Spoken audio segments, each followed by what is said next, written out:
Well, hello, ladies and gentlemen. Sorry, a little bit late there. We were just waiting on some other individuals to drop by. There might be some more people dropping by, but how are we all doing? I hope you're well on this fine Tuesday. I had to think about then. Yeah, we're Tuesday. Not a whole ton to cover today. We'll be looking at the Last of Us reviews for the HBO Max series. Now, just as an FYI, this is not me saying that people are shilling. It's just taking an objective view of it and the current trends of reviews in general being very overzealous. It may 100% be great, so we'll have a look at that. Dungeons & Dragons is in development as a TV series. In fact, ordered straight for 8 episodes, so we'll be taking a look at that. We've also got some commentary on Tim Miller of Dark Fate fame, taking over the reshoots for Borderlands, and of course we'll be looking at Ant-Man and the Wasp Quantumania new trailer, and Luke Cage actor essentially being done with the role. So how are we all doing? We've got Paulie from the Latino Slant, my esteemed co-host. Hola, hola. The bigote is waxed and ready. There you go. Someone said something about what you look like on the last stream. I couldn't remember what it was, what you looked like. They were saying Taika Spanish Waititi. Mario? No, it's Taika Waititi. There you go. I get that. That's so weird. That's not nice. Yeah, it's not nice to be compared to Taika Waititi. No. I don't see the comparison there. Thank you, Tommy. Well, I do when he wears the hat. So soz. Well, I always wear hats. I know, but we're talking the hat. The little. Oh, like a. Ah, there we go. Don't do it. We're TTing it up in her. There you go. It's Taika Waititi. But I got my newsy working today. Anyways. Dear. So this is Paulie from the Latino Slant. Please do check his channel out, ladies and gents, down below in the description box. And we've got Tom Connors from Midnight's Edge After Dark. How are you, aside from tired? So tired he's not even answering the question. Good times. For fuck's sake. My mic just fucked up. Sorry about that. Oh, yeah, excuses. No, I got to reload my whole mic thing now. Oh, well, anyway. Stupid cord. Whilst Tom Connors fixes all of that. How's everybody doing? He's all good as well. Tired, I'm sure. As always. So, I went to bed really late last night. Did you? I've been going to bed about 1 a.m. most nights. I stayed up the other night. I think it was Sunday, writing, just as an FYI, everyone joining, writing a new series for the channel, which I haven't announced officially. I did speak about it briefly on Midnight's Edge stream yesterday, but it's a new series here on the channel, which is basically exploring what's next for a franchise. Now, that can be movies, TV shows. It can actually be all manner of things, but it's the What's Next series. And it's pretty all-encompassing. So I actually did the first one as a bit of a test the water on the Hellraiser franchise, primarily just because we're in a very interesting spot where I can discuss the rights, how they overlap, whether they overlap with respect to the TV show or not, which is long gestating, and kind of push past that and discuss the likelihood of where to move forwards. Was it as much of a success as is warranted to garner a sequel? So that's going to be releasing on Friday, and I'm really proud of it. For those that have been around for a long time, you'll know that I used to do these kind of deep dive documentary based things. Basically, they were like a miniature documentary. I wasn't on camera; it was all voice work, and obviously tiles, screens, etc., built around a script. So I'm bringing them back. So if you like that content, make sure it does well by watching the shit out of it and also sharing it, because I'm quite proud of it and I'd like to see if you guys appreciate it or not. But also so that was one of the things I was doing on Sunday, up all night writing that. But also we've got a Culture Casino dropping in here. How are you doing? I'm very well. Greetings, gentlemen. Thanks for inviting me today. So I was actually speaking with Paulie off camera before we started, and we've got some beef to iron out with you, good son, right? I'm afraid. Before you go into that, Culture, don't F this up. Do not F this up. So There's no beef. So I we're talking, basically said, oh, we should get some other guests on and stuff. And what's up, bro? they were going to invite you, and I said, oh, well, I would have invited you, but I had you followed on my Twitter, but you never followed me back. So What? That's not possible. No. Well, don't worry, because I unfollowed you. All right, like a jealous girlfriend.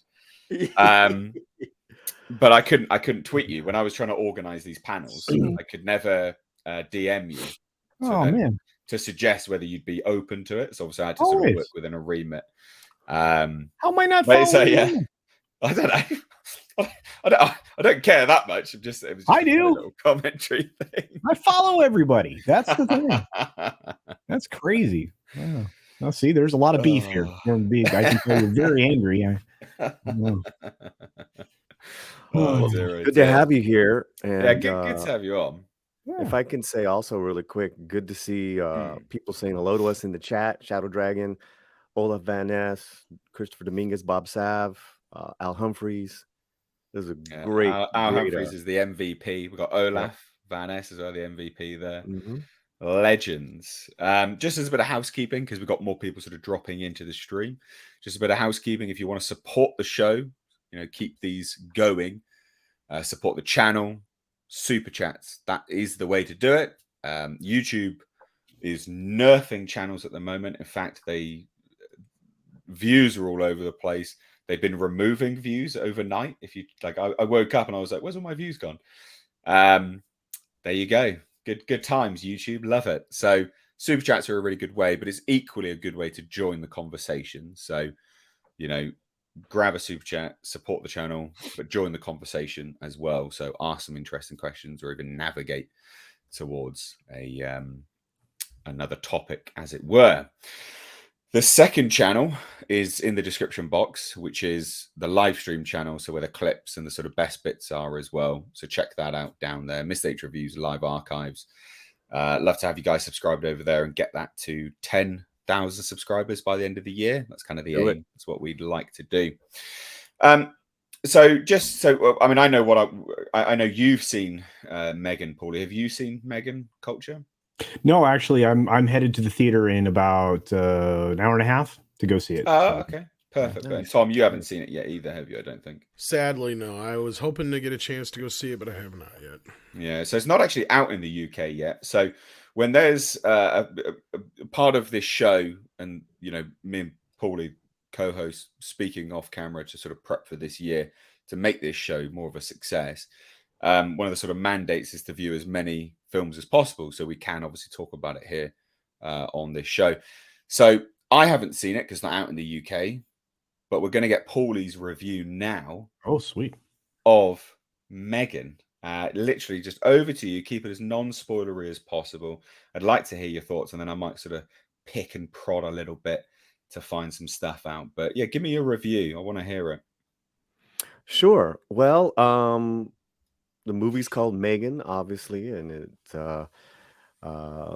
is a horror, but I thought more of a dark comedy. I found myself laughing a little bit more at all the great liners that Megan had.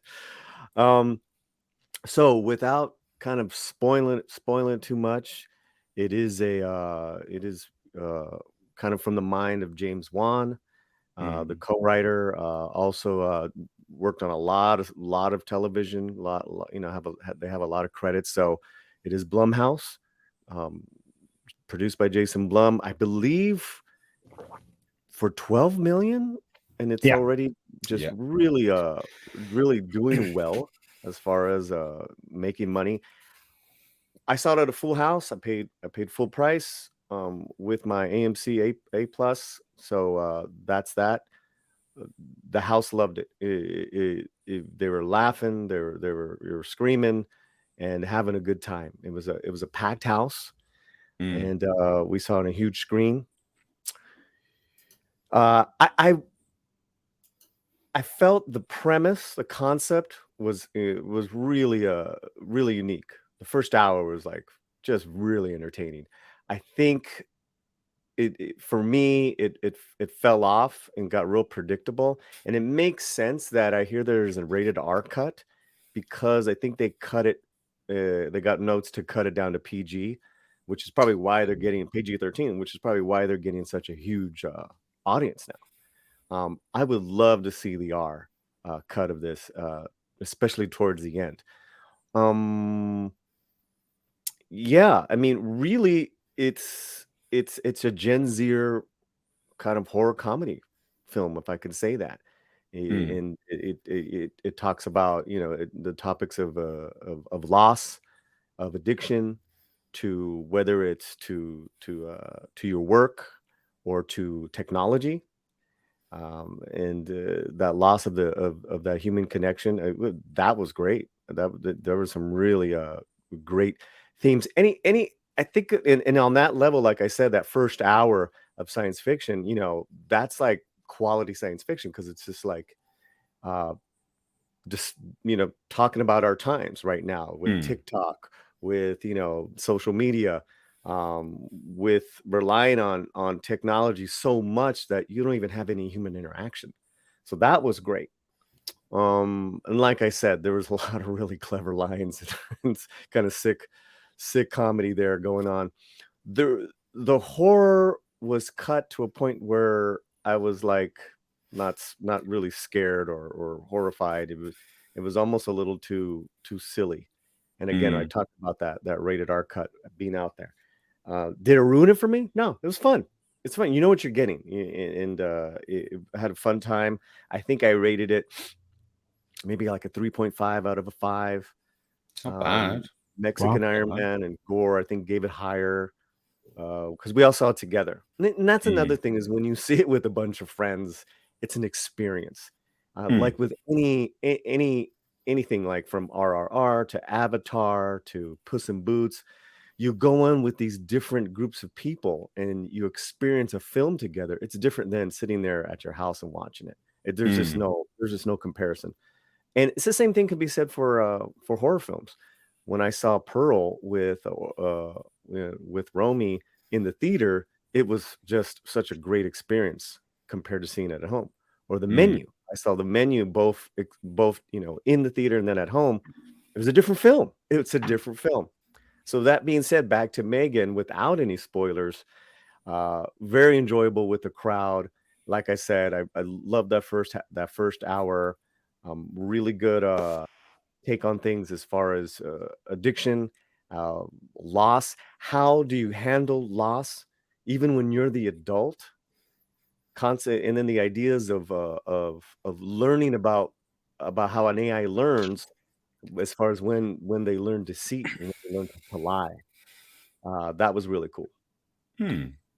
So a lot of okay, like just this question, just a lot of world building up front is what you're saying. A lot of what? World building. Yeah, a little bit, but it didn't drag.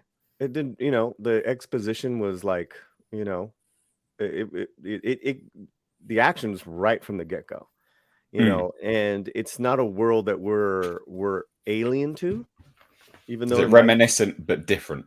Right. So I will say the Megan itself, and then the actor that played, as far as the movement, fantastic. I think there's a few looking online. There's a few individuals that play the Megan doll. Does that come across, or does it feel pretty consistent that it's totally consistent? Because it's about movement, and the doll faces, you know, you never, you know, it's underneath is just all like kind of like that, you know, what do you call it? Almost like a little transformer head type with all so that was really cool. I wanted actually more of that, you know, Frankensteinish type of stuff. Sort of skinless Megan. You wanted to see more of that.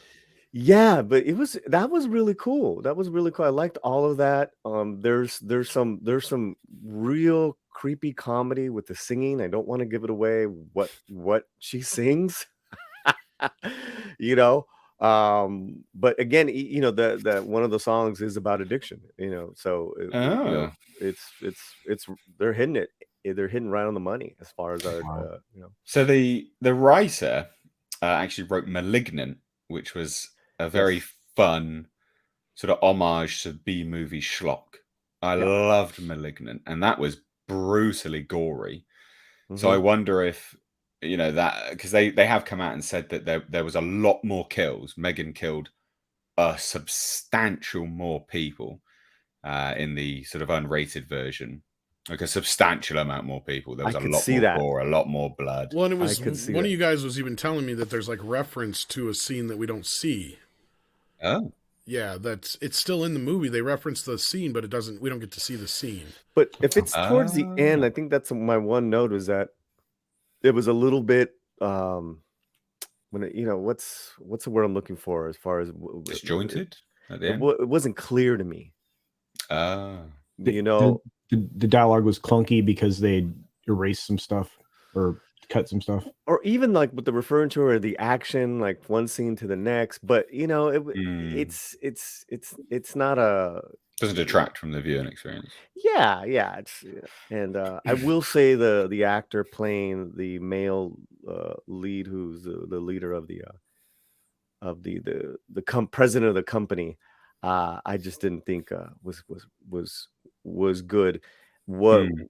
What I did like about the acting and the portrayal of the adults was that they were almost at times more non-human. I thought that was interesting. Oh, okay. So, strong recommendation for a January viewing. I would say it's it's good. It's not great. It's fun. And that's just me. I saw Malignant, and I did not enjoy Malignant. Did you not? I loved it. I liked the first 20 minutes. I just thought it was so insane. It was so stupid. It was exactly an homage to B-movie schlock. It was great. So that prison sequence, wow. Oh God, love that. This, I think, the concept was more of a higher concept that I really can get into. Yeah, okay. I just think they kind of cheated it towards the end, and kind of went. Yeah. How would you?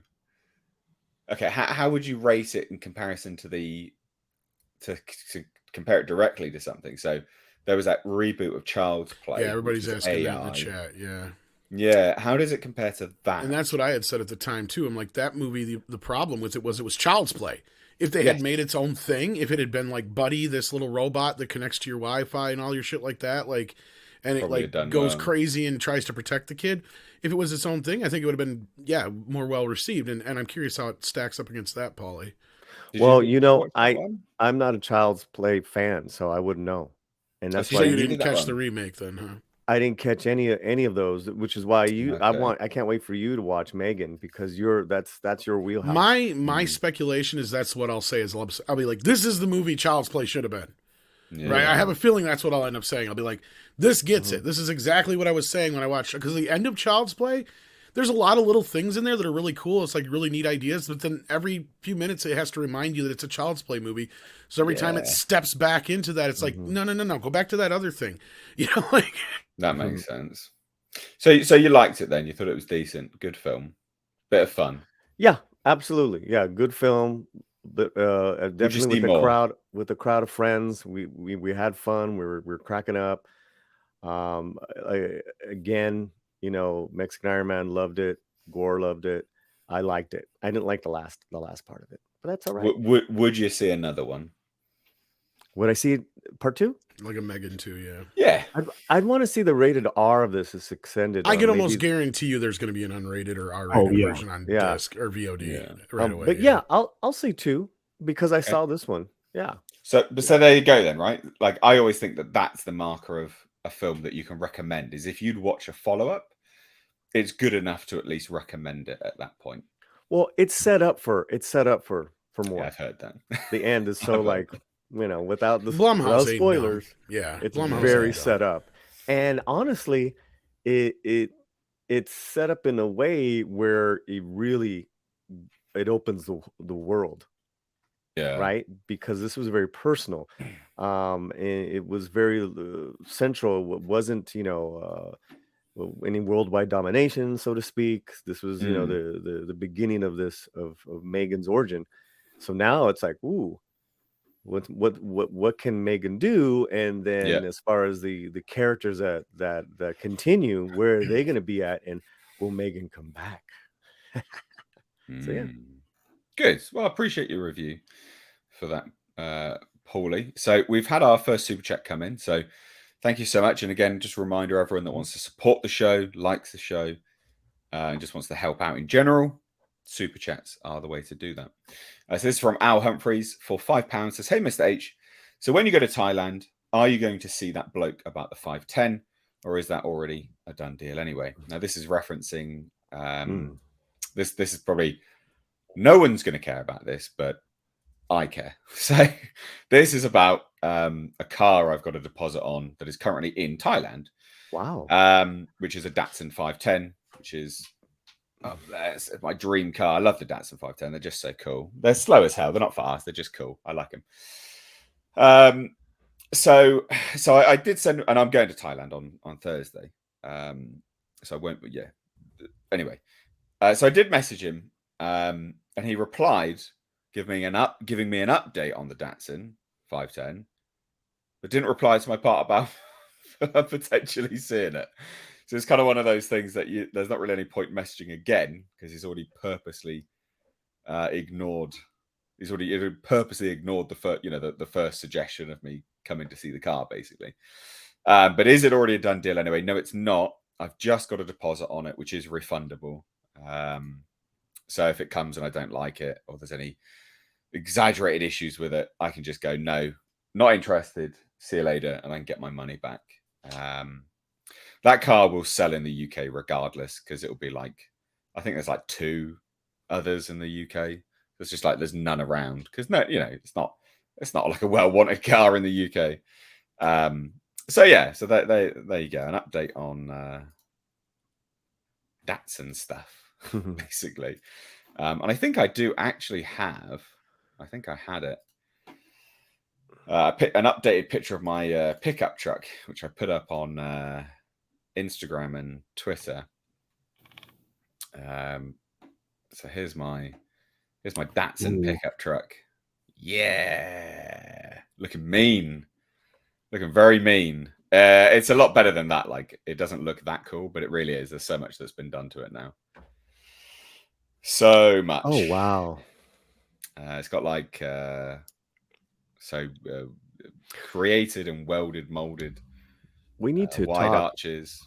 We need to talk, because I got some car talk for you. We can do that. So that's my 1981 Datsun pickup truck. This is a Datsun 720 King Cab. It's got a turbo engine swapped into it.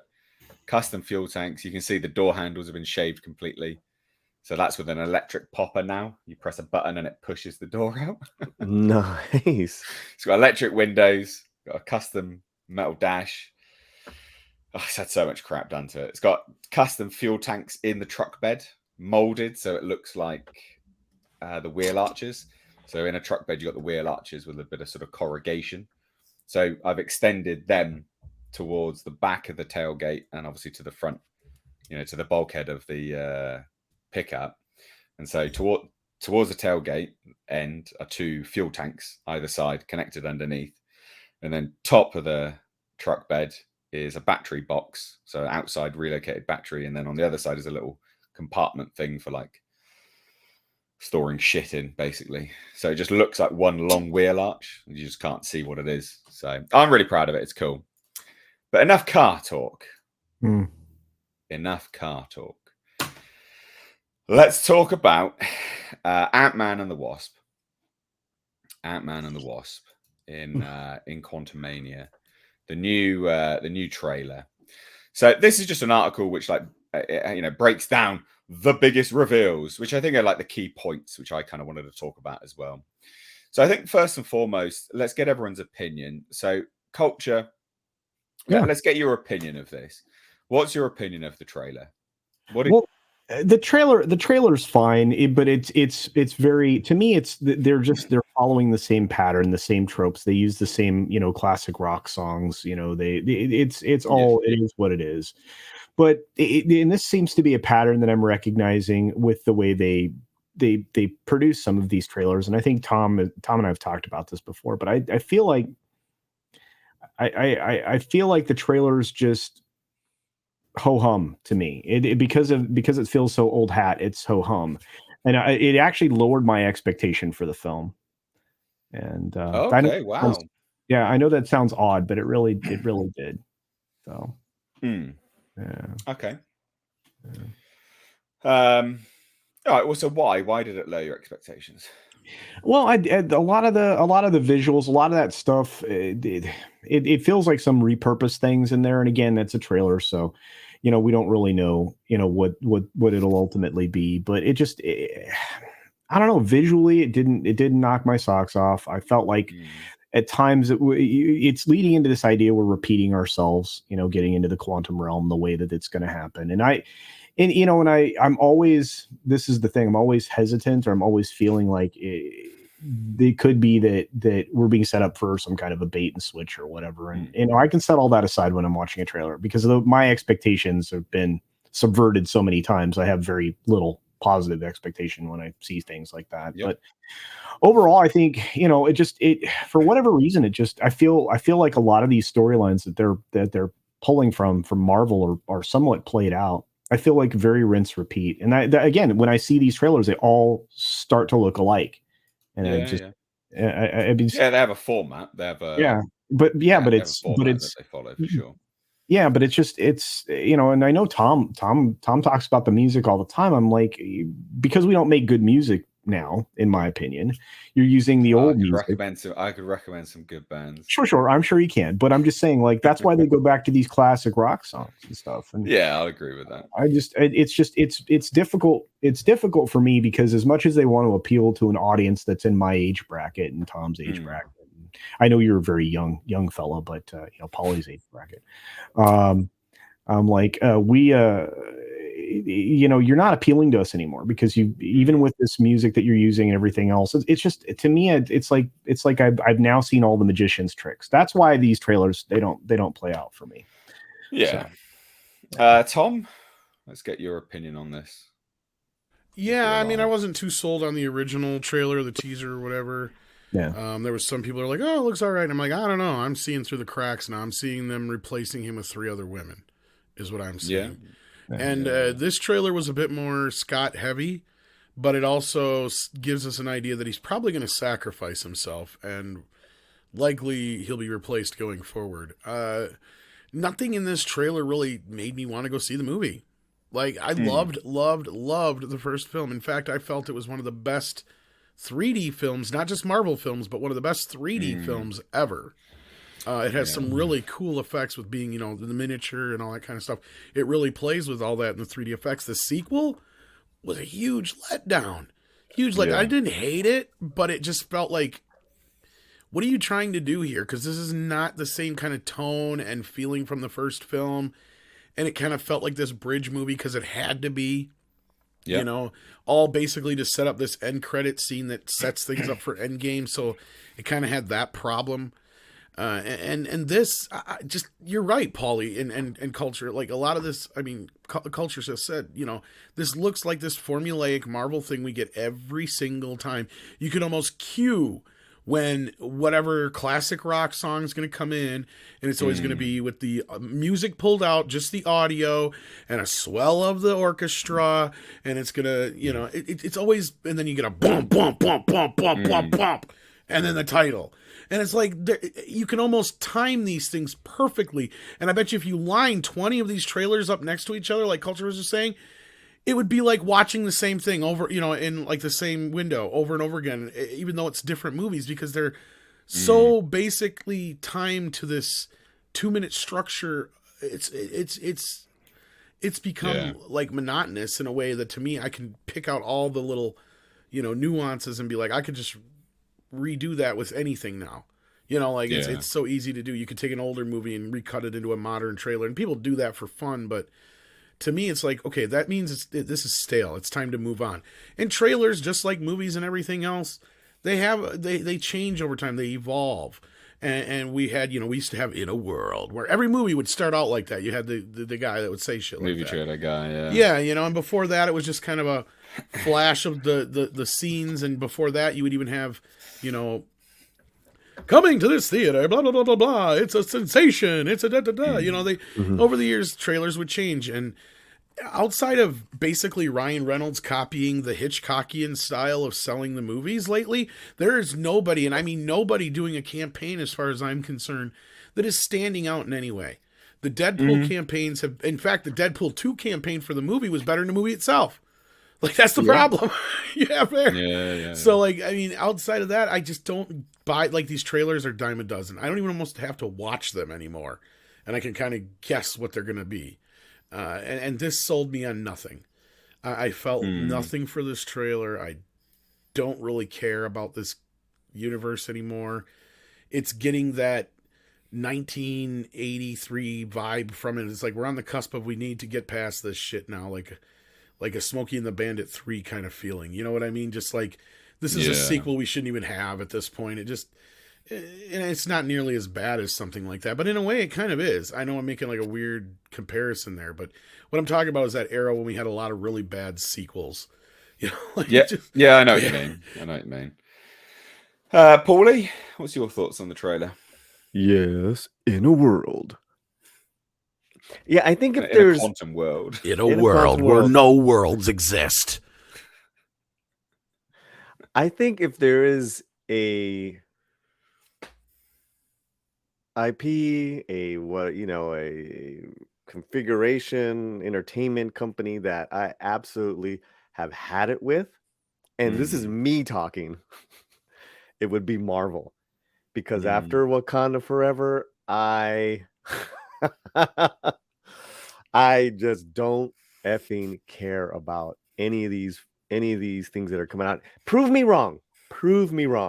right? But what I saw, I went back to sleep right away. I mean, as far as, I checked out the trailer early this morning. I told you, I think I was half asleep.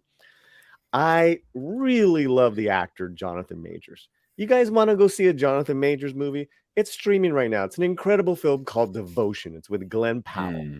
It's a war movie, true to life, real life story, Korean War jet fighters. Sensational. It flopped at the box office. Don't be fooled by that. It's a great film. It's about brotherhood, loyalty, being heroes, and it's true, and it's entertaining. That is a Jonathan Majors movie. I recommend. Yeah. I can't recommend this one. It's just a trailer, I know, but I'm just saying.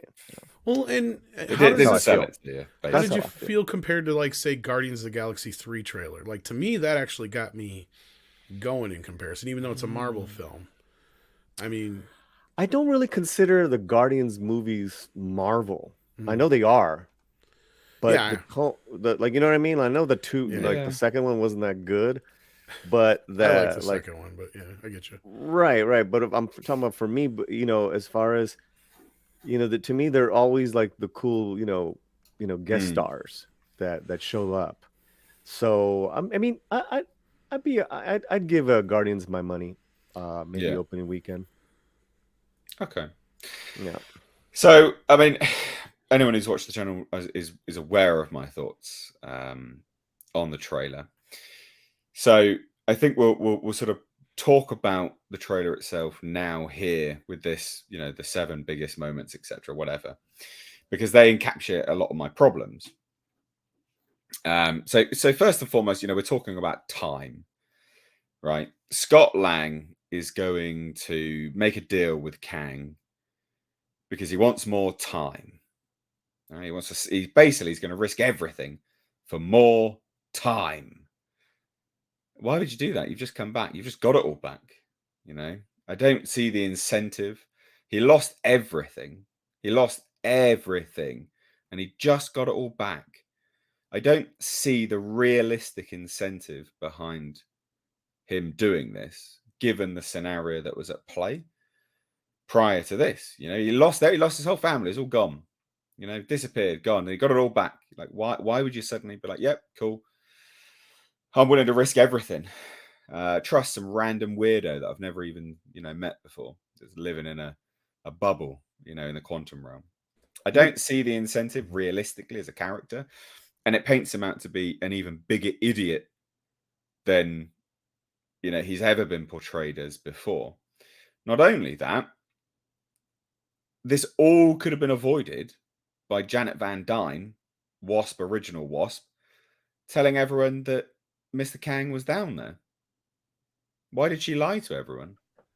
Why did she tell anyone? It just doesn't make any that to me doesn't make any sense. I think it's it's really stupid. It's a big hole. Why would he risk it all? Why? He's like, because I can have more time with my daughter. I mean, just how you're explaining it, didn't we already see this already? Wasn't it exactly part 2 of the Avengers Endgame? Yes. That's exactly. The story was told through Scott, like he actually came, like. Yeah.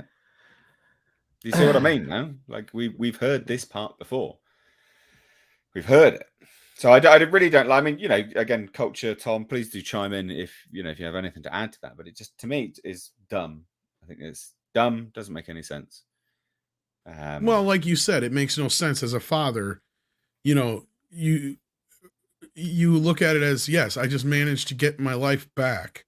I missed all these years with my kid, but at least she's still here, and I'm still here, and so on. And he's finally got his life back in order. Sure, everybody would love that second chance, but like you said, he doesn't even know if it's going to fucking work. And chances are, let's be real, when has time travel ever worked out? Really? Like, there's always a catch, right? It's like one of those things. It worked out for Biff Tannen. Not really. Yeah. It's dumb. It's really, really dumb. Kang, his look. So they're like, he's got a comic accurate blue face. Yes, he does. Sure, I guess. Oh, we have another blue skinned. We go Super Saiyan in this as well. Oh, Jesus Christ. Yeah, it was like a weird force field that's around him. It's not actually his skin. Oh. So, yeah, I don't know. Who knows? Maybe he'll go and hang out with Namor. Yeah. And Namora. Chronopolis is Kang the Conqueror's time-spanning stronghold. Now, I will say this. Out of my main issues with currently the quantum realm and the multiverse stuff, and also the cosmic stuff, is the aesthetic is all the same. So the Guardians of the Galaxy introduced us to some really, really incredible CG aesthetic elements, like grand space cosmic worlds, and it all just looked great. And then they took that for the multiverse stuff. Now the multiverse looks like that, and now they've took that again for the quantum realm, and now the quantum realm all looks the same. So that's a bit frustrating when there's no differentiation. This, out of the whole trailer, was really, really, really cool. Seeing this was cool, and I like Chronopolis, very clearly inspired like from a stopwatch, an old time actual mechanism watch, and I liked that a lot. I thought that was really cool, but the aesthetical elements of the aesthetical elements of the everything which is being shared now, I have a massive issue with. But I don't know what you guys thought about that. I don't know if you sort of remembered, the sort of look of it all. The multiverse looks the same, cosmic looks the same, and now quantum realm looks the same. What do you guys think? No, I agree. I've actually noticed this problem beyond Marvel. It's this thing lately where everything is too busy, for one. Like, just too much going on. I can't concentrate on anything. And in that, it makes everything look too similar-ish. To where I even have a hard time sometimes when I'm in the midst of a movie trying to figure out where I am location-wise, just because they don't do a very good... Because, like you said, everything looks the fucking same. It's like, where am I now? Oh, okay, I know I'm in this place because of these characters, but like if it wasn't for that, Yeah, you could be anywhere, right? You could be in the multiverse. You could be in the cosmic realm. You could, with this kind of stuff, you could be anywhere. This was the one good thing from the trailer, aesthetically wise, like set piece wise, although it's not an actual set piece. You know what I mean, like visual set piece. But you are right. Like the rest of it, there's nothing to distinguish where you are actually located, where you are situated. I think that's a problem. When you're trying to, you're trying to tell I mean, it's a multiverse story, isn't it? This is the multiverse saga, I guess. But we're also now in the quantum. Well, that's kind of why I liked Guardians, know. because Gunn is real good about letting you know where you're at. He'll always give you a quick little flash of where you're at and stuff like that in most of his films. So that I like, because then I don't have to really sit there and think about. But at least with his movies, a lot of times there's a bit more of a differentiation between where you're at compared to a lot of other films. Yeah. But again, it's not just a Marvel problem either. This is across the board with a lot of these films when they have these huge vistas, and it's like it all looks the same to me after a while. Like, give me something that's a little different, something I haven't necessarily seen before, or shot in a way I haven't seen it shot before. Yeah, shot how you haven't seen it shot before. That's James Gunn, because you're right. A lot's to be said about the vision of the director, but it sounds like a lot of visionary directors have left Marvel, right? They don't want to work with Marvel anymore. I mean, Culture, chime in. What do you think, brother? No, I look at it, and again, I mean, the reason that I think the aesthetic is the same is they are stealing from Gunn. Gunn was supposed to be the king of this whole thing. And I think that's why they settled on this particular aesthetic for the cosmic and, creepy and whatnot. I maybe that's some of the homogenized thing that I see in the trailer, right? And then it's kind of turning me off. That might be true. I'm one of those, I like what Tom said, what Paulie said. I want to see something done that's original, that like delineates that, okay, you're in the cosmic realm, you're in the quantum realm. I think that I can understand why they're trying to do the aesthetic, because they're trying to lean into the Gunnisms, but at the same time, I'm like, okay, he's gone. Let's try and do your own thing. Try to define each of these different realms. Well, let's say if like you showed me that picture there, I wouldn't be able to tell you if that's Wakanda, something out of the Eternals. That's true. There's nothing about it that tells me it's what it is, right? Well, like that's true. Yeah. There's too much there for it to be Eternals, Tom. That's a good point. That's a little too pricey for them. Can we talk about how the universe, how the Avengers were saved by a Mexican, and why was he cut from Ant-Man 2 and this one? I'm talking about Luis and his van. I mean, what the F? I know. That was one of the best parts of the first movie, is his little breakdown. He was hilarious. What happened to Michael Pena in the? He's in the second one, but not nearly as much, right? Like, and he's not in this one either. I was gonna say, he's even in this one. I haven't even seen him on the cast list, right? And then in Avengers Endgame, he's not even in it. It's his pinche van. That's messed up, man. Not good. I mean, I'll at least give Taika Waititi this much when it comes to like Thor Ragnarok and even Thor Love and Thunder. I can at least tell the difference between some of the. I'll give him that much credit. Like the production design of the different areas they're going to. Each locale was different. Yeah, it has its own kind of, especially when they were on the planet in Ragnarok. Like that really felt like you were dropped right into a Jack Kirby comic. So yeah.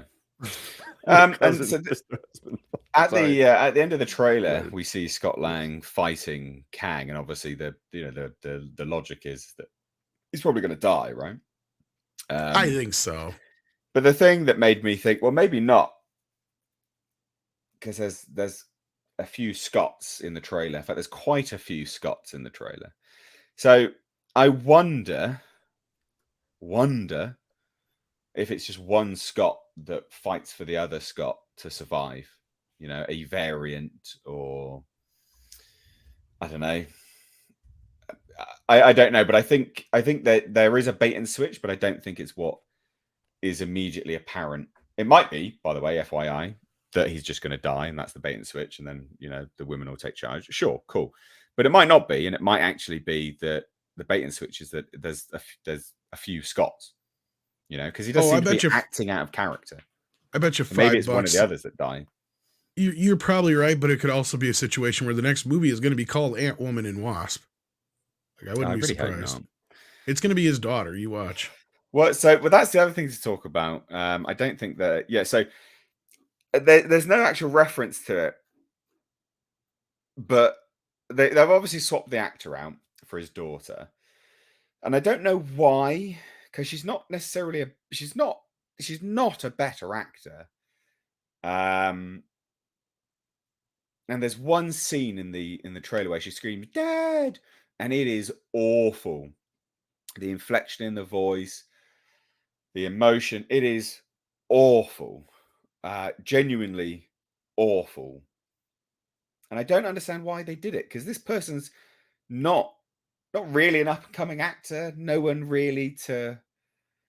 I don't understand. I don't understand why they swapped the. I mean, the girl is the same sort of age. Like, there's no real reason to swap her out. Doesn't make any sense. It's very bizarre. But I just thought that was worthwhile. Yeah, mentioning, because it's just odd. To me, it's really odd. Well, I hear Terrence Howard is available if you ever need him for a Marvel role. Oh dear. Oh, burn. It's rough. So we've got MODOK. It's actually Yellow Jacket, so it's not MODOK, but it is MODOK, but it's not MODOK. So Yellow Jacket has become MODOK. It is Corey Stoll. It's his face. You can see it right there. Thoughts on that? MODOK just being Yellow Jacket? Why do they got to keep making other characters? Maybe it's because they keep getting rinsed for their sort of throwaway villains. So they've not technically thrown him away, because they brought him back as another one. But he's already his own villain, kind of like how Captain America is Captain America and Falcon's Falcon. Why make Falcon Captain America when you already got one? Honestly, I don't know. It doesn't. And I'm sure Patton Oswalt's pissed, because didn't he play him in the Hulu series? Yeah. So that's clearly not canon. Wow. Yeah, I just why? It doesn't even look like MODOK. MODOK's supposed to be all like, yeah, he looks like a dumb big head. Is it true? Cool. It's a title? Is that like? Are you just kidding, Jerry? I don't think it is. I was gonna say, maybe he's talking about Captain America. Because MODOK, his name is made up of, it's an acronym or whatever you call it. I think they're talking about Captain America as a title. Maybe. Well, hey, Thor's a title too. I mean, come on. Yeah. That's the joke. Yes, sorry about that. Yeah. Hey Tom. Thor's a title. Hey Tom. I'm Roger MODOK, co-pilot. So what do we think of MODOK being in it, and it being? I don't give a shit. Not only that, you got Bill Murray supposedly in some secret role, and he's not MODOK. Okay, like, what are you doing? That was also that was a little creepy when you saw it, just like Bill Murray for a second. Like, it looked like he was like a face gasm. I was like, you know what they're gonna do? They're gonna have him play a similar role to what Jeff Goldblum did, probably. Great. Yeah. Yeah. So I sure, it just feels a bit like another throwaway thing. Just to be like, there you go, be happy, we've got MODOK kind of situation. Kang's got an army, of course. Sure, fine. It'll just be similar to the Chitauri, They always do.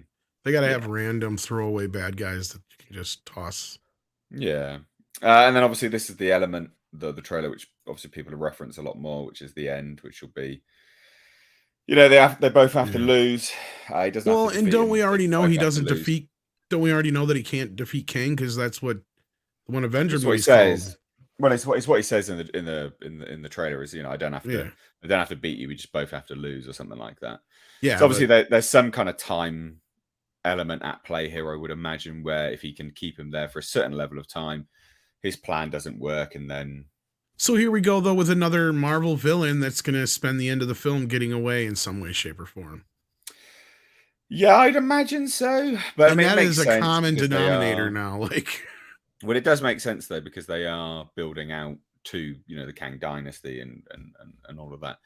So it does make sense that they would do that. But then, yeah, I don't know. They're going to have to really show him as a very, very, very... formidable foe. They have to set him up here as a very formidable foe for it to be worthwhile building towards that as the end goal, which hopefully they do. But overall, to me, the trailer was just quite underwhelming. And, as it stands currently, we've got a lot of, we've got the entirety of Phase 4 to look at in terms of quality. And it's not been very good. And unless they, they vastly change things, vastly shape things in a different direction, it will be more of the same. I got accused of being called, or I got called jaded in a comment on my video about this, and I just said, look, the entirety of Phase 4 was shit. They're like, yes, so that's Phase 4. It's not jaded then. It's referencing the most recent elements of Marvel and looking at it from an objective viewpoint and going, this is the trajectory that they're on. It's not that good. This still doesn't look that good. It didn't get me hyped personally.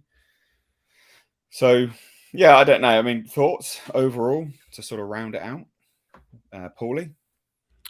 In the words of Terrence Howard, "Womp that trick." Fuck's sake. Yeah. Culture. Yeah. I'm like you said, I'm less excited for this film now than ever. So I mean, jaded is the right word. Realism is probably a better word. I'm realistic now.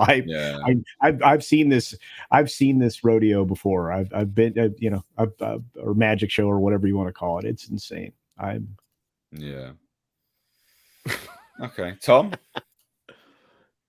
Again, I really am just. It saddens me because I did enjoy the first film quite a bit, like I said. Yep, same. I did too. And this is just more reminder of like what Paulie and these guys are saying is that this just, at this point, why? Why should we even give a shit? Like, it's, they're giving us nothing to hold on to. We already kind of have an idea of where it's going. We have patterns on top of patterns. Like I just said, they don't even know how to get rid of or make a good villain. Anymore. Like, I don't really give a shit about Kang. Do I give what the fuck am I supposed to care about Kang for? Right? Well, like, I watched part of Loki and it sucked. Like, that's the other problem they have is all this other shit leading up to everything anymore. I don't care about these characters because I didn't watch the rest of this or that because it's like, fucking who cares about this shit? It's dumb. I think the contributing factor there is, real quickly, Tom, and let me know if you agree, all of you. There's no stakes. Exactly. That's what I mean. Sorry. I know I'm sounding like a fucking Spurgeon child, but yeah. T-Bone or Yep. Man, that sounds good. Okay, but anyway, no, there's no stakes. These characters don't mean anything. You don't feel anything when somebody dies because there's a decent chance they're going to come back in the next film. And if you don't have stakes, where's the emotional investment? All these other things, right? I think the last quality death that we had in the MCU would have been Tony Stark. And then, anything else, they'll be back. The MCU died with Tony Stark. Let's be fucking real. I think that's true. Yeah. Aside from Spider-Man No Way Home, which was just kind of like a fun also rand at this point. Mm-hmm. Like, that was a pretty powerful death there as well. I thought that was. Yeah, I mean, that's it was a good ending to the Spider-Man trilogy in that sense. Like, if you want to look at it that way, or a jump off point for a new one or whatever. But outside of Spider-Man and Guardians, I don't give a shit. Yeah, I think a lot of people feel the same. They say that Endgame was their end game, for Marvel in general. I agree. But let's just get to some super chats real quick. So we've got one from Teague. It says, "Who is your slasher of choice?" Freddy. Tom Connors. Of course. Tom Connors. All right. So Michael Freddy Myers. for you, Tom. Michael Myers. Yeah. Yeah. I'm old school though. I mean, you have to remember, I saw a lot of these films when they were Paulie likes the Babadook. Culture is so old. He saw them in college. No, that's not true. You're older than me. I should tell everybody that. Yes, you are. You're so pretty. It's not even fair. I know. It's Paulie, your my favorite slasher. Yeah.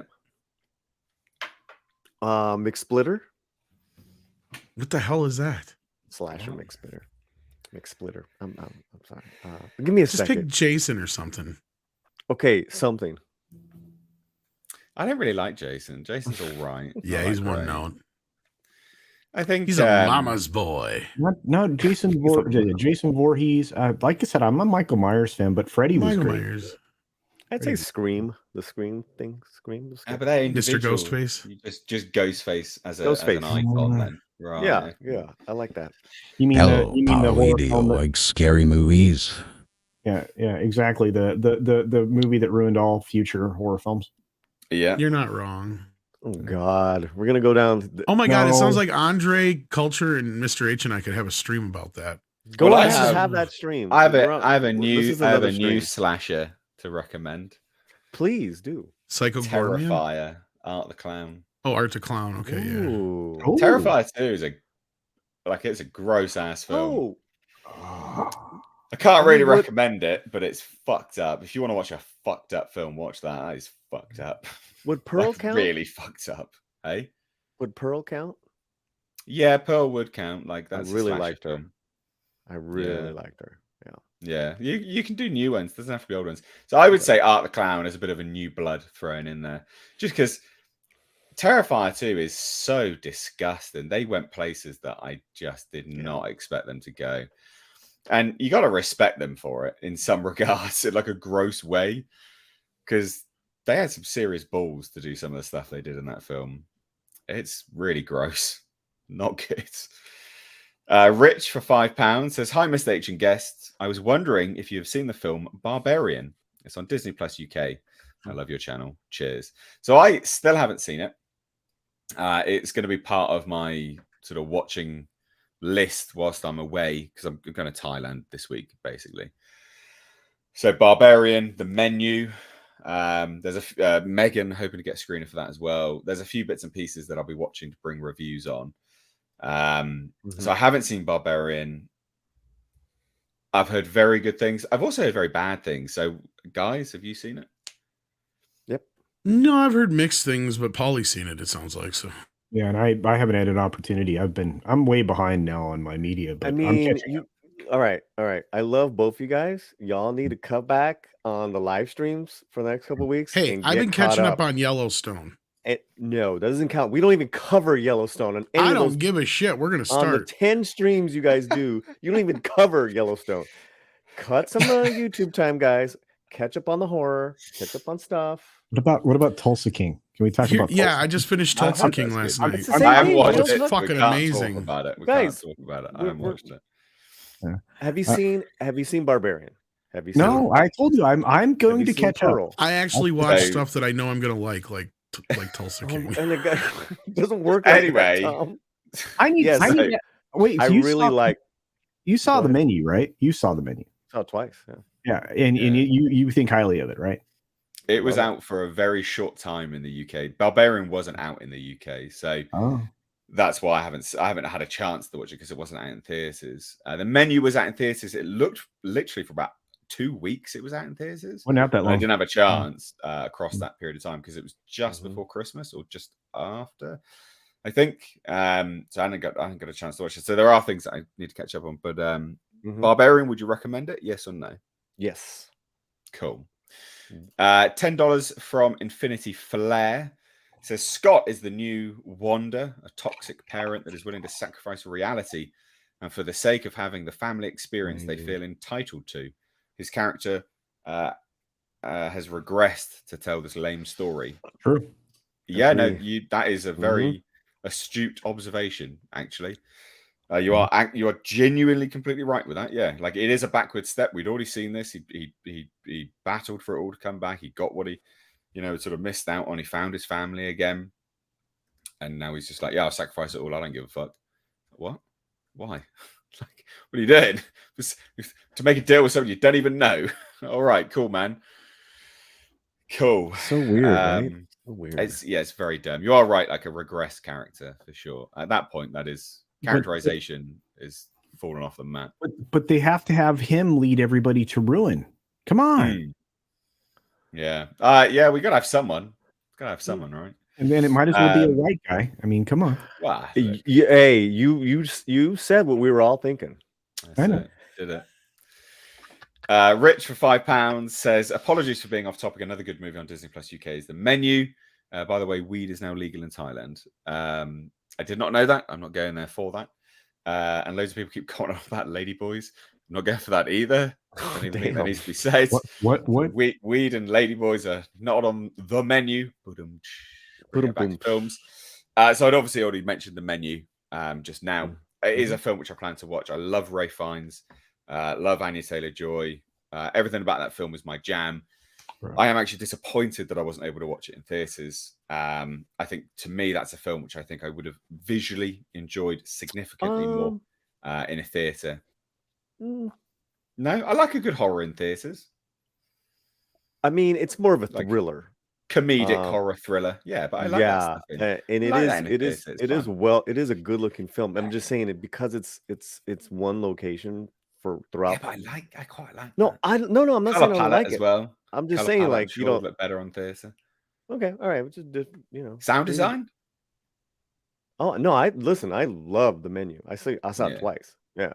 Well, I mean, and I always like showing off now, aren't you?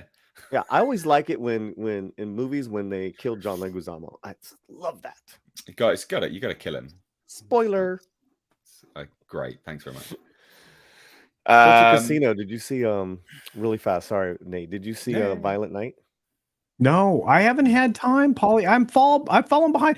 I don't have like 3 people I can go to the films with on the regular like you do, right? First of all, I don't need to go with anyone to see a film.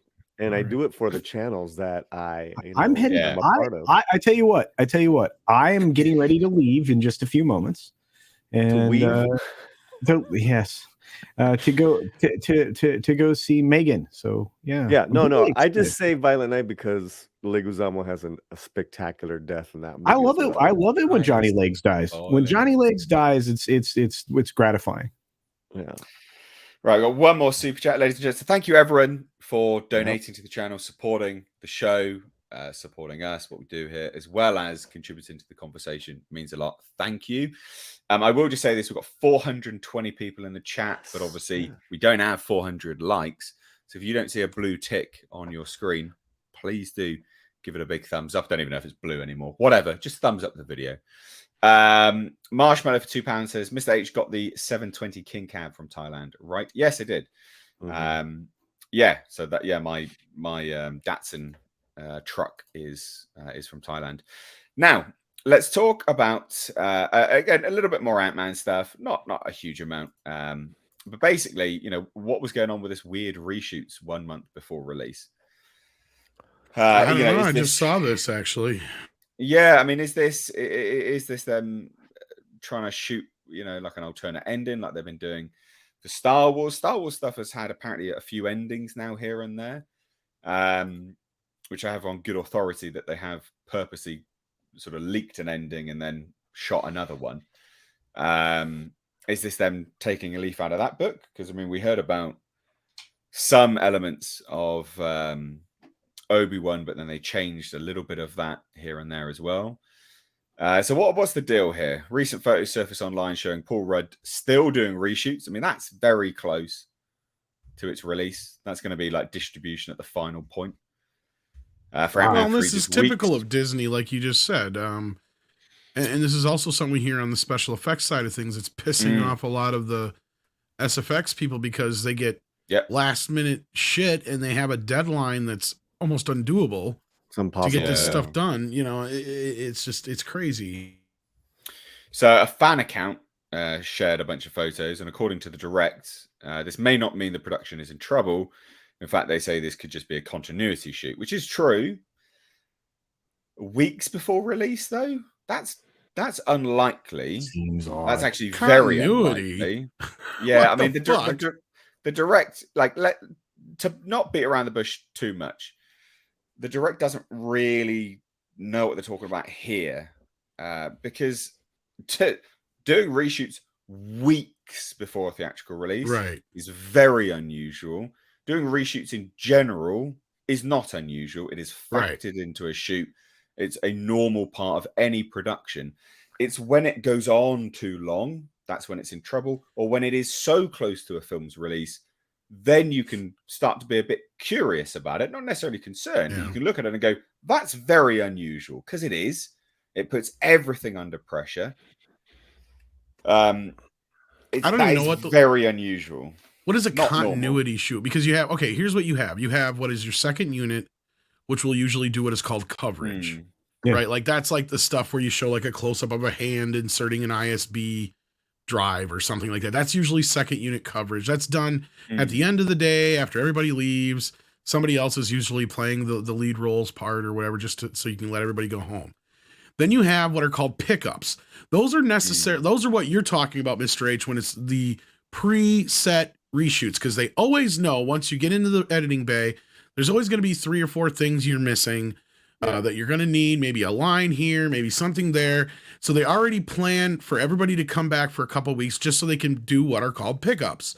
And that usually happens generally midpoint between the shoot and release, because at that point they've got a first rough cut done, or at least getting close to it to where we need this. Okay, gotcha.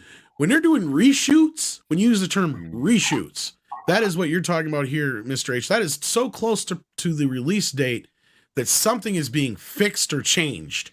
That's what's going on. Looking at the photos, like obviously this is an outside set, so this is why they were able to get photos of this. This is an element from the trailer. We've seen this in the trailer already. Like he was walking along a street, similar looking outfit. It is a bit of an odd thing to do a reshoot on outside, just an element we've already seen in the trailer. Could some of that be because they switched places with the Marvels and this film, because they flipped the 2 dates? No. So if that's true, there could be something they had to change in the continuity of the dialogue. I'm gonna set the record straight on this in a minute when you guys are done. But usually for that, they'll just do a voiceover from behind or something like that. But go ahead. I mean, it could also be a product placement. But yeah, go ahead, Paulie. I did not seek this out, but this is really strange. But because you brought this article up, and I think you said you were, when I don't know where my brain was earlier when we were doing. I think I shared this with Mr. H behind the scenes just recently, or when we were doing pregame. Yeah, but at a screening of a film I was at last night, we ran into somebody who's in these rooms. The cut that was done of this movie was really dark, like dark themed. It was really good, really good, and they got notes to change that shit. To lighten it up. Right. So that's what's going on, and that it is not good. He was saying this person, whether it's he or she, so that it tested poorly, it was too dark, and then they need to lighten it up. Is that right? No. This is much more private as far as the screenings, as far as what this person is a part of. That in-house, they were just these were the notes, and that's why you're having, and Tom's correct, these are reshoots. They're changing the ending. It's got nothing to do with Marvels. It's got nothing to do with that. It's story then. Right. And I just it's been a whirlwind since last night. Of all the great things at the screen that I was at, I forgot that this guy was talking in our ear. This person was talking in our ear. 5 weeks. This thing is supposed to be out in 5 weeks. They did that with Wakanda. I know. We saw what happened there. Yeah. Well, the Rise of Palpatine is still shooting as we speak. Right. They should have a final cut anytime now. Yeah, so that's not good, but that makes sense. Again, I said doing additional footage, photography, whatever it may entail, this close to a film's release is never a good sign. There's always cause for at least an ear prick to go, what's going on there? That's a bit odd. So that makes sense if that's what you've heard. I got no reason to specifically doubt that, quite frankly, because this is a very unusual circumstances. Shooting so close to a film's release. We've got a few more super chats just dropped in before we move on to our next topic. JS Pena says, what is your favorite color? For $1.99. Thank you so much for supporting the channel. I don't really have a favorite color, but I have a lot of gray in my house. I like quite neutral colors. I've got like a gray carpet. I've got a gray sofa. Not this one. I've got a sofa downstairs. Yeah, like grey, I guess. Like as soon as you mentioned it, color. it's like gray's all over your frame there, brother. Well, there was a reason for having grey here, because it absorbs a lot of the light, so I can have open light bulbs above me, which just cast light in a uniform pattern across the room. And I didn't want it to be black, but I also didn't want it to be a color which would bounce light off too much. So this was to control light, actually, as much as I built this specifically for that. But yeah, so that's why there's grey in this room. But yeah, down the rest of the house is like white, and there's grey carpet and stuff. But yeah, favorite colors, ladies and not ladies, gents. Culture, favorite color? Oh, lady. Blue. Blue. Oh, okay. I'm pretty lame. Yeah, I'm pretty lame. That's not lame. That's a great color. I don't know. It's just personal preference. No lameness, isn't it? Really. Tom. It just kind of depends on what we're talking about, but like normally red would be my color of choice. But again, it all depends on what we're discussing.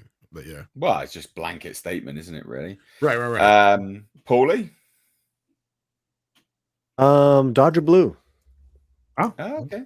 Which is, I believe, Pantone 219. I'm looking it up.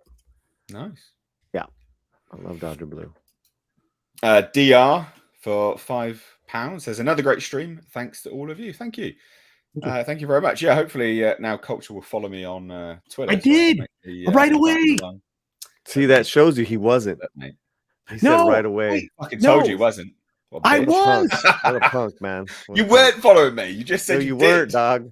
I immediately look. I follow everybody. I have been unfollowed from people before, but I'm not so sure why. Well, because I don't like you. I have no reason not to follow everybody on this panel. I even follow Polly, which is crazy. I know. I know, and you're one of my members. That's very funny. I am. We got Marcus A for $9.99 says, "Hi, Mr. H, Paulie, Tom, Culture. Kang, I can offer you time, Ant-Man. We discovered time travel in Endgame. I can go and live those missed years with my daughter anytime I want, like Cap did with Peggy." Yeah. Right? Like, that's the other thing, is you already introduced time travel in how many other ways? Brilliant. So boring. I hate to leave, but I got to get out of here. I got to go get to my show. All right, well, we get to go see Megan. You just gave me a hard time about not seeing shows. I'm going to see the show.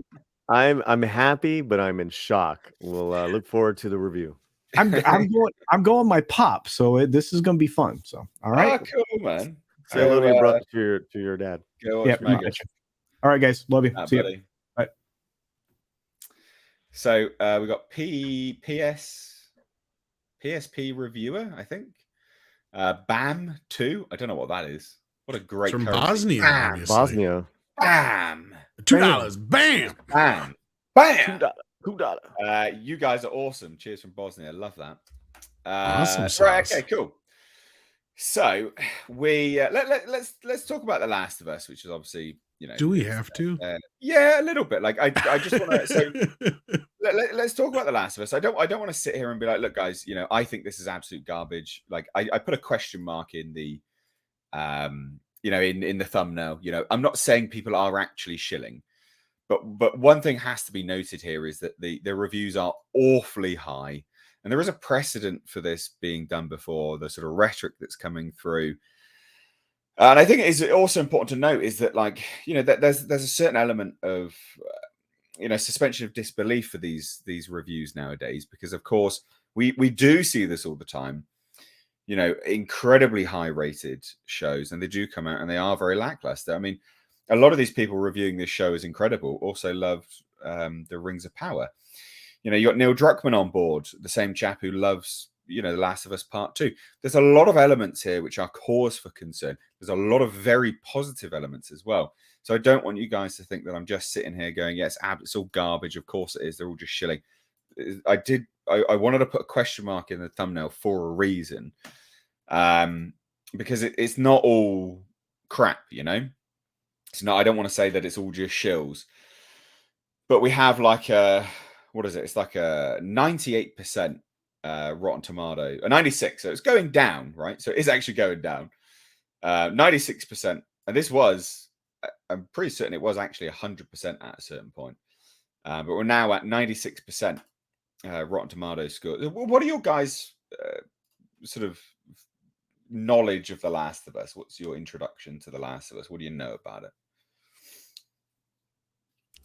Absolutely nothing. That's why I took my. I'm sorry. I've got the pass on this one. Sorry. Yeah, no. I first of all, like, I've only played like a few minutes of the game. It was like the game that came with my PS4, and I'm like, yeah, that's not for me. After a few minutes of trying it, I'm not a zombie game fan. I'm not a zombie fan in general. The only zombies I do like are the Romero zombies, basically, and extensions thereof, like the Return of the Living Dead, etc. Yeah. Oh, is this zombies? I didn't even know that. Yes, as far as I know, I think it is. Yeah, right, it's like a fungus. Again, it's another post-apocalyptic zombie film series thing. They're called clickers. It's like some fungus infection, and Ellie is immune. Can't get it, so it's very generic. Like, in terms of that's a trope. That's not a new thing. That is very, very generic. And yes, they aren't technically zombies. No, it is it's a. But they work just like them in the game. That's why. Yeah, exactly. I mean, it is zombies, but it's not, right? They're not actually zombies, but it's the exact same. Zombies with extra steps. Okay, they're still zombies. Is my point. Like, yeah, I mean, it is kind of, but they're not called it. So you got to be, for the ones that are TM, whatever. I mean, I don't personally think. I like Pedro Pascal. I don't really think he was well cast in this, and I really don't like the child actor Ramsey. She was in Game of Thrones towards the end. She was the one that killed what I think, did she kill the Night King, or was it? I bet just not a great actor by any stretch in what we've seen her in. And according to these reviews, you think that this is literally like the second coming of Christ making video game adaptations. They think it's the best thing ever. And so I have to take it with a pinch of salt. There is a lot of good stuff about it. And that's like the Chernobyl people, the people behind Chernobyl are on this. So that's really good. And yeah, so facts. Joel is supposed to be from Texas. Yeah, like there is a certain element. I don't know. I'm not massively, but basically, you'll see a running theme in the reviews, which is always cause for concern, right? When you see what are they? Theme, what are well, they? The Mary Sue loved it. So let's have a look at what the Mary Sue says. The show does a great job of keeping the beats that made the game such a fascinating one for fans to dive into. So there you go. That's the thing, which is a recurring thing. The game, the beats, the elements of the game, the fans of the game, that's the recurring theme. And they all say the same thing. But they also say still maintaining its own status as something new and fresh. Again, that's a recurring theme. What truly makes the show is the father-daughter dynamic between Pascal and Ramsey. They're the beating heart of a prestige television epic that stokes a sense of wonder, even as it reduces your insides to jelly.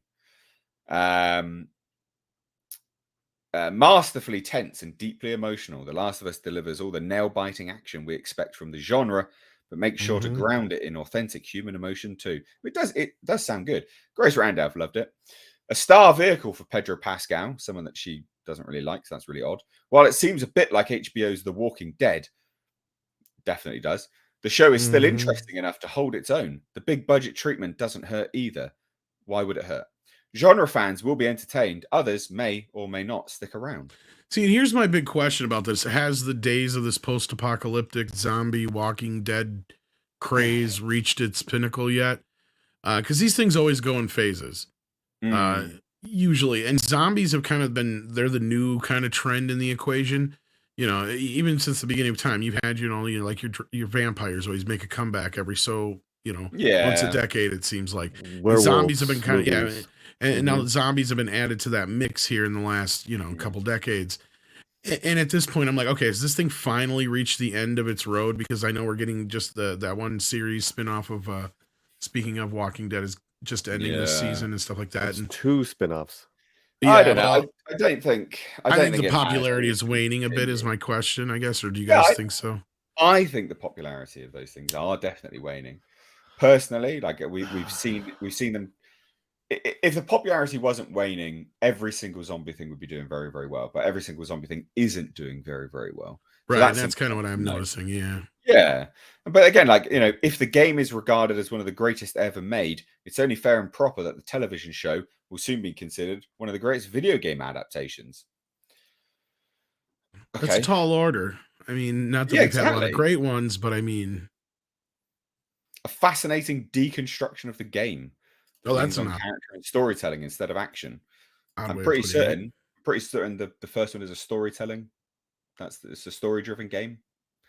So that doesn't make any sense, does it? Really? Last of Us is a video game adaptation that manages to not only hit the same emotional and narrative beats of its source material, but expands upon the emotional pull by allowing audiences even more perspectives and stories inside this broken world. So again, very much source material, the game. We love the game. It's just like the game. The fans will love it. Yeah, the team has done an excellent job of sticking close to the source material. It's just that recurring source material, and it might be really good.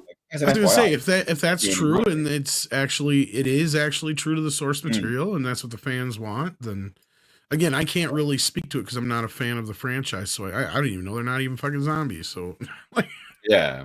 So we'll just shuffle on. I just thought I'd cover that just briefly. I thought we'd cover it a little bit more in depth, but you guys not familiar at all, so never mind.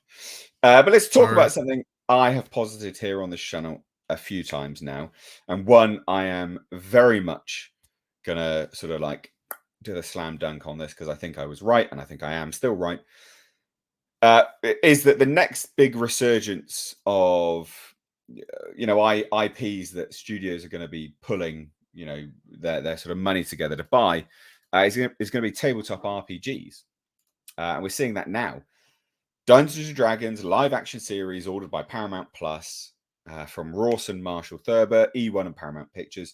They've done a straight to series order of 8 episodes. I said this before, that I really do think this is going to be the next big thing. This will be the thing which studios sort of pile in on and go, right, this is what we're doing now, because comic books are, waning in terms of popularity. Superheroes are going a bit downhill. Where do we go with that? It's all a bit same.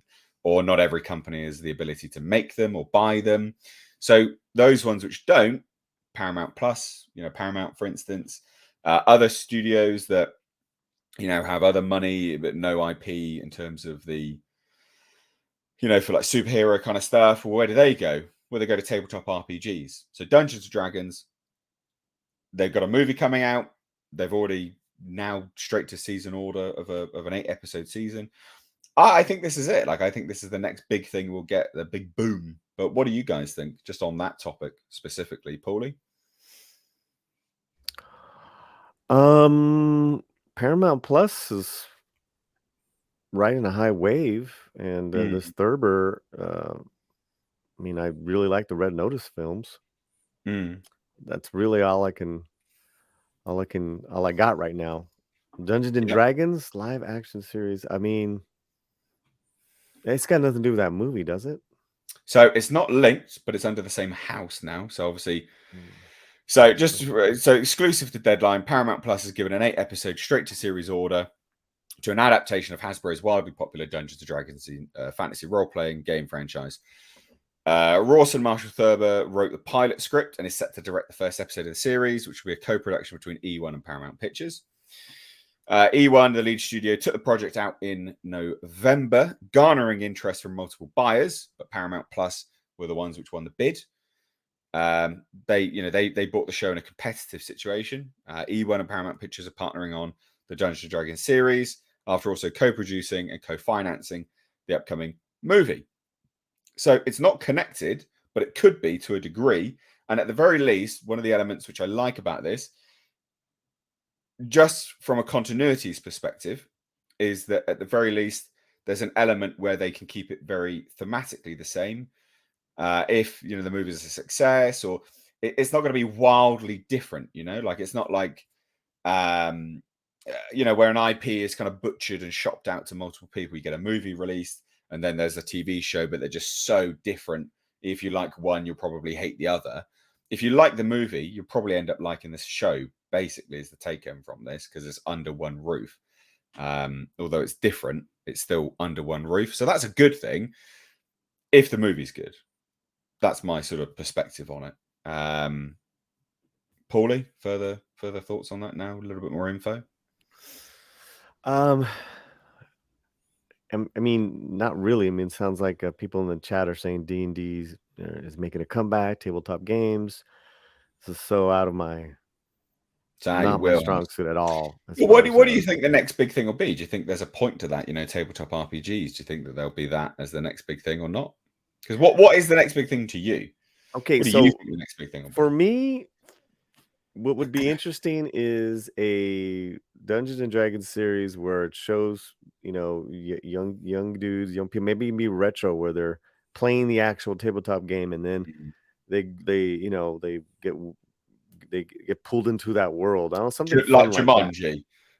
Maybe like Jumanji. There you go. I don't know, dude. I'm telling you, I have no clue about this stuff. Okay, Tom. I'm just telling you what what would be kind of entertaining. Yeah, I mean, I've kind of had this feeling that the next trend is going to be probably either sword and sorcery, fantasy kind of stuff. So that does fit right into the tabletop RPG kind of realm. And with Dungeons and Dragons, it's like an endless sea of possibilities. And I agree with you. As long as you stay within the same quote unquote universe, tones, things like that, you don't necessarily have to link up the movie with the show in any way, shape, or form. It can just be, as long as there's a uniformity to, like, when I look at it, I know it's this.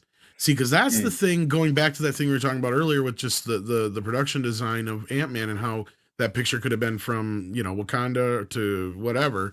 It's kind of the same thing with some of these fantasy shows that we've gotten a bit of a rush of in the last few years here. Because I even played this game where I showed, images from the new Game of Thrones and the new Rings of Power and Wheel of Time and stuff like that. And some people weren't able to tell the difference between each of them, or it took them a little bit to figure it out by going by certain things. So in that respect, even you add Willow and a few others to that mess now, they all look the same. They all look exactly the same as the last. And that's already a problem creeping in. But I do feel like things like Conan and other things like that might be able to help push this in a direction. And if they really start to realize, like, look, a lot of the things that you want to do with Star Wars, Marvel, and DC characters, it can actually be applied to a lot of these tabletop games because they are role-playing games. Hence, there's no set necessary, like, canon, but there is universe and there's, Bible as far as rules and tools and all that kind of stuff, to where use those elements, create your own thing. That to me is a breeding ground for what a lot of these writers in Hollywood seem to want to do with all these pre-existing properties. Witcher is another example, even though I've not seen it, nor have I played the games or anything like that. Just my understanding is that the creator is working against the fans by going against the grain when it comes to what the canon is, to where, people like Henry Cavill walked away for that very reason. That's really, like, sounds like that's what they want to do. They want to change something like and make it like that. Well, then fine. This is the chance. This is the chance. These kind of things are the chance for these people to come in and try something different, try something new, try different kind of storytelling, different kind of characters. And nobody's going to say anything, because who says you can't do that? As long as it falls within the realm of the Bible rules or whatever you want to pre-construct for this universe, I don't see where anybody's going to be able to have a problem with it. Sure, you're going to have different tastes as far as, I like something like that more than the other, but we can't sit here and have a lot of these debates like we do with some of these other sci-fi and fantasy shows and movies, because a lot of the debates they like to throw at us can actually be applied here in a way, not in the sense of like trying to demean like the fantasy element. It's like, no, there's nothing that says that you can't have a wizard that's gay and because there's no rules in the universe that says you can't. You know what I mean? It's not like you're taking a character that exists. Exactly. Yeah, it's an open book. You can go in so many different directions with it. I think this is a good thing. I'm excited about this. The only downside is, of course, on Paramount Plus, they have Halo. Halo's garbage, but then they have Yellowstone. That's Paramount Plus, isn't it? Well, So they do have technically some they good produced shows. it. Yeah, they've got some good stuff. The Godfather series was really good. It's called The Offer. So they have some good stuff. Yeah. There are some negatives, but I mean, I'm excited to see Hollywood taking some calculated risks and looking to get IP that isn't comic book or superhero related. I think that is an exciting time for Hollywood because there's a lot of possibilities there. So yeah, good. Personally, good news. Let's get to some super chats. So there was one or two that sort of drifted in. I think it was actually from Mexican Iron Man. So nice to have you on, dude. Mikey. Well, $4.99 says you guys do a great job. Thank you. I do appreciate that, man. We need to get you on as well. We say that every single time. Mikey's a busy man, though. I know. And another $4.99 says I lived the first fake, didn't play the second, and I'm not watching the show unless someone I trust tells me it's awesome. Hint. Right. Okay. I loved the first. Sorry. Game, I guess is what you meant. Yeah, he might be. Yeah. I think he's out and about with doing stuff, trying to get back in time for Mead. So he's probably using voice to text or something. Yeah. No, it's all good. It's all good. Yeah, I mean, I'm gonna be. I will watch it. Although I think it comes out when I'm away, so we shall see. But I will do my best to grab an episode of it at the very least. I don't know if it's going to be released as a whole or if it's going to be released episodically. Because I mean, they seem to be reviewing it as a whole. But yeah, I don't know. It's a good question. They didn't really specify. None of them really specified. No, that is important. We've got Gary for £20. Says people say you're just mad because Joel died. When no, it's how they did it. He should have died at the end of 3. Because there were so many deep stories to tell, and then after what they did, people saw the flaws because they checked out. Agreed, absolutely. Yeah, it is like it's not that he died; it's how he died. Yeah, just a very strange. Well, and it's all about expectations, right? I mean, even you could sit down and ask a kid like the story of Rudolph the Red-Nosed Reindeer, and they know how it goes. Yeah. You can't change that. Like people know these things. And the same thing with The Little Mermaid. There was a somebody who I can't remember who put the video out, or who has said it, but I can't. I'll remember later when it matters less. But somebody was talking about how their daughter they happen to be black, and their daughter saw the trailer, and the first thing wasn't anything about the color of her skin; it was the color of her hair. She was like, "Wait a minute, Ariel's hair is supposed to be red." Yeah, well, because they pick up on a lot of these. There's things like it's just and that what my point is though is even as adults, a story from a story aspect, sure we understand you can change some things and do some things once in a while that may add to a character, but 9 times out of 10, all you're doing is just some bullshit for your own self-fulfilled prophecy. Yeah, there's never there's very few reasons for what they actually do, because when you ask, because they're like, well, so what, and you're like, okay, but tell me the reason why. That would exactly. And people can never do it. They just go, well, you don't like it, so you're a bigot. And you're like, that's not an answer. That's a very childlike response. You are acting like a fool.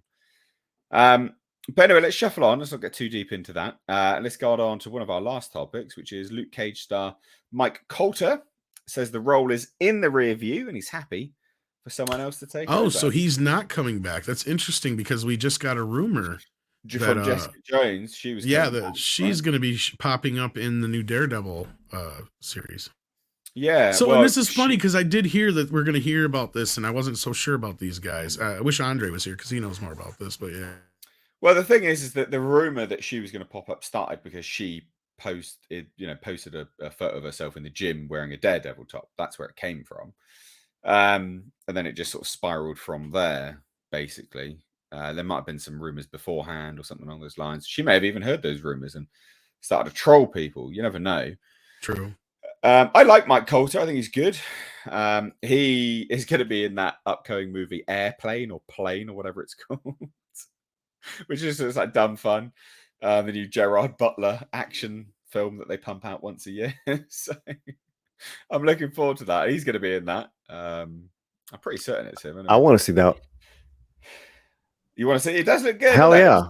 It looks brutal and gory and fun. No, look, Gerald Butler. You know what you're getting with a Gerald Butler film. Yeah, so, So basically, look,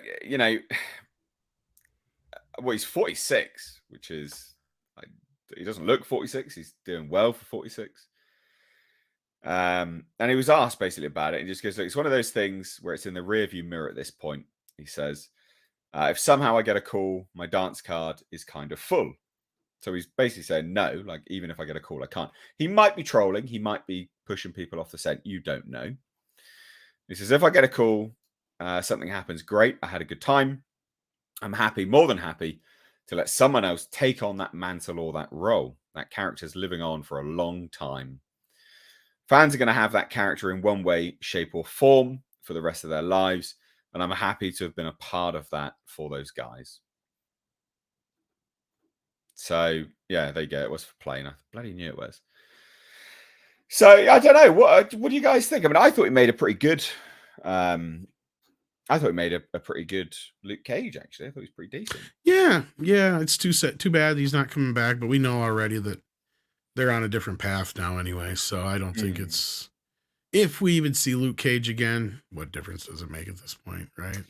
Yeah, I mean, it won't be the same tone or anything. That's like what I that. mean. That's Right. Yeah, we'll sort of be And kidding about it seems that plane roll is airplane roll. Looks like a great role for him. So what big budget? Well, not big. It's kind of big budget, really. What theatrical releases has he been in? He's probably one of these chameleon actors that's actually in a lot more. Than I was going to say, yeah, that's a good question. Because he's one of those I always see him in something. I'm like, where have I seen him from? Right, you always forget about him. He obviously was in. Let's see here. Black and Blue was something else he was in. Fatale. Looks like a lot of smaller television projects. Yeah, so Halo Nightfall. Oh, okay. Girl Strip. He was in $1 Billion Baby. Men in Black 3. That's what I'm saying. So yeah, he's obviously been. He's in the first Men in Black too, so he must be playing a reoccurring character there, I would imagine. Did a lot of stuff. Men in Black. Yeah, Men in Black. I wonder if he's playing a costumed character. That maybe he's a big guy. You think, maybe. Yeah, that's true. Yeah, that is true. Yeah, okay. Interesting. Yeah, he's just kind of one of these actors that just floats around. But it's good to see him get a bigger role. I mean, he looks huge next to Gerard Butler in one of these photo stills I'm looking at. Like, damn. Yeah, I liked him, and I thought him and the actress that played Jessica Jones had really good chemistry, actually. Yes, from my opinion. But no, like, I'd love to see him do some other stuff. As far as this moving on from Marvel, clearly, why? Yeah, why would you not? Yeah. In fact, I'm waiting for the Quentin Tarantino Luke Cage movie anyway. Yes, that'd be good fun. Yeah, you ever heard that's the movie he wants to make if he ever makes a Marvel movie? Does he? Yeah, he's always wanted to do a blaxploitation Luke Cage movie. Oh, goodness, that'd be brilliant. That'd be gold. That would be fucking amazing. Hell yeah. Samuel Jackson is Luke Cage. No, he can't. No, I know. I'm kidding. He's too old now. I'm like, in an alternate universe in the 90s, he made that movie, though. Yeah, but he threw shade at Quentin. Yeah, that was a weird bit from Samuel That was Jackson. odd. Yeah. That was really odd. Clearly, I don't think he. Here's the thing. I'll give him this. I know I saw he mentioned it twice, or whatever. I don't know if he actually watched the whole interview or not for context, but I'll give him that benefit of the doubt. Outside of that, though, yeah, it was a pretty bold move on Sam's part. Yeah. I know, right? Apologies there, ladies and gents, not being rude. So we got another super chat dropped in from Vespertilio Reviews for $4.99. Says, honestly, 80s cartoons should be the next thing. Dino Riders, Cops and Crooks, He-Man. We'll have to see. Barbie might hit big. Don't say He-Man. But yeah, you are right. Like kids' toys, cartoons. Yeah, there is the potential for that. But that's still like Barbie's still not for adults either. Well, it's not. That movie's that it's not. It's not. I think they're trying to appeal to both the adults. No, you're right. I think they're trying to appeal to both adults and kids. And let's be real. Most of these movies, if they were to make them, that's what they would be. There's no way they would make an R-rated whatever. Insert your franchise here. That'd be great. It would be great, but I doubt So we'll ever good. get it harder than PG-13 He-Man. It's because they need to be able to sell the toys. Yeah, that's the thing. We got PSP reviewer. Bam! 2 says, have you seen the trailer for Neil Breen's new movie? I have not. Neil Breen is just fucking He's bizarre. He is something, yeah. I've not seen it, no. I heard he did have a new one out, but no, I haven't seen it. Yeah. Goodness me. We'll have to watch that, and we can't realistically cover too many trailers here on streams because they get copyright claimed and stuff. And I got really weird copyright claims from Warner Brothers over the Evil Dead Rise trailer.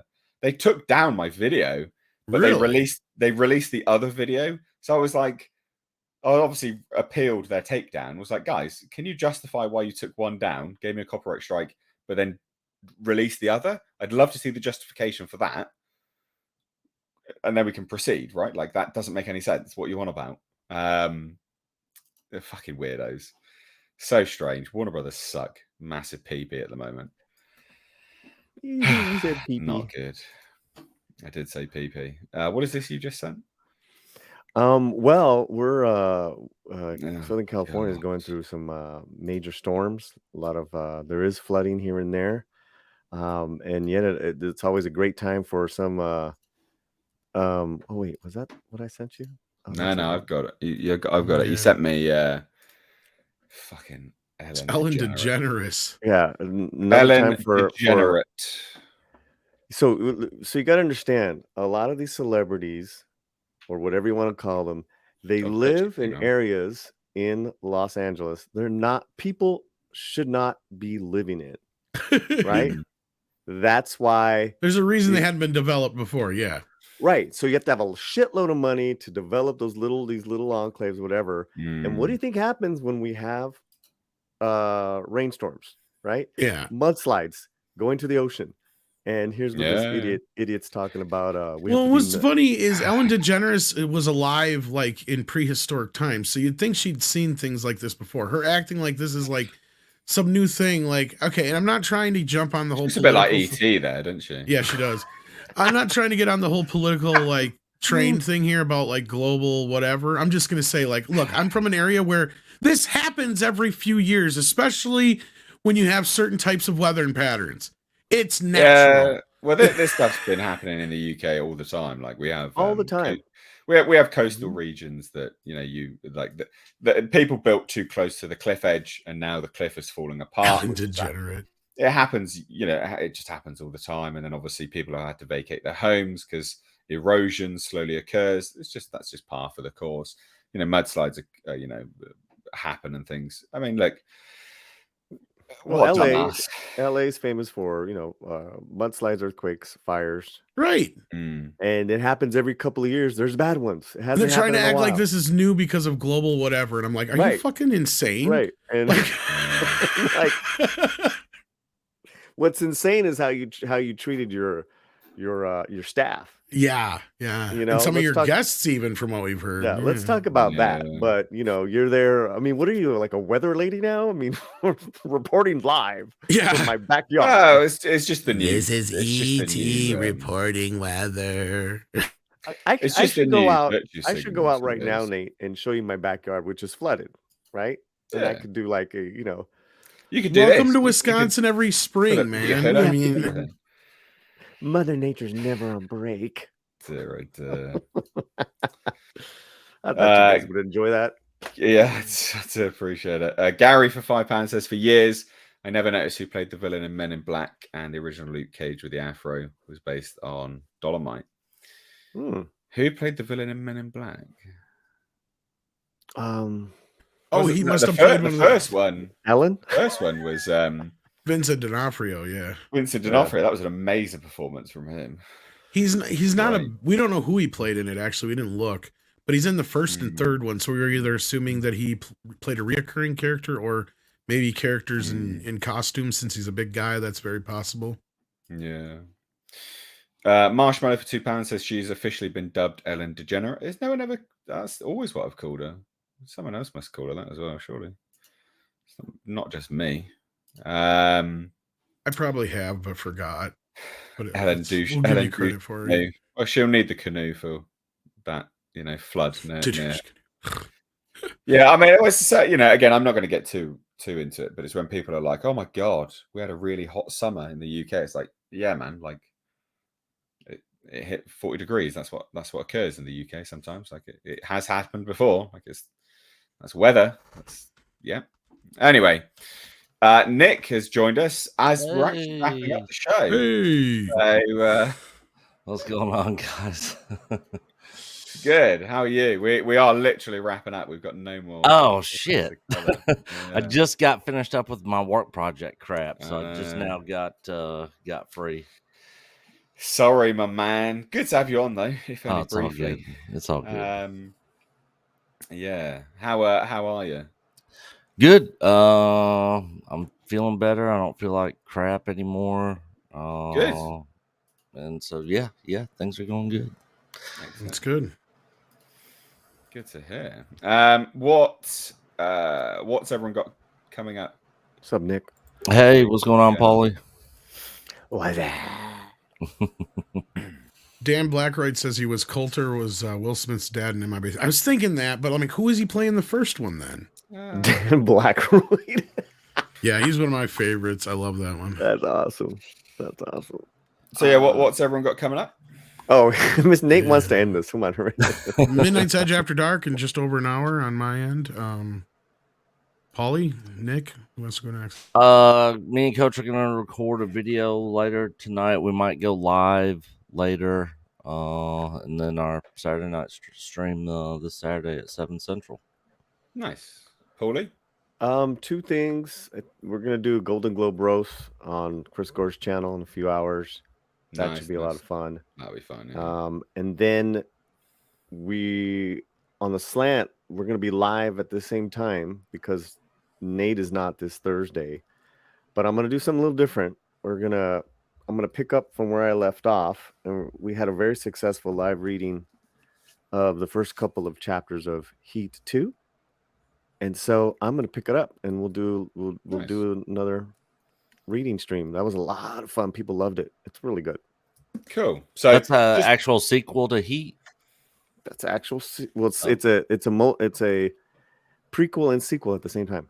Huh. Interesting. So just to clarify, ladies and gents, yeah, we won't be streaming the Hcast. Won't be back on Thursday because I'm flying that day. Mm-hmm. So it's not going to be happening then. When I land,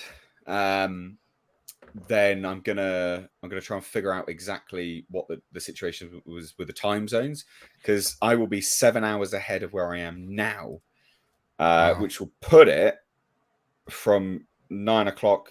But basically, I mean, you're looking at like 5 o'clock in the morning for me.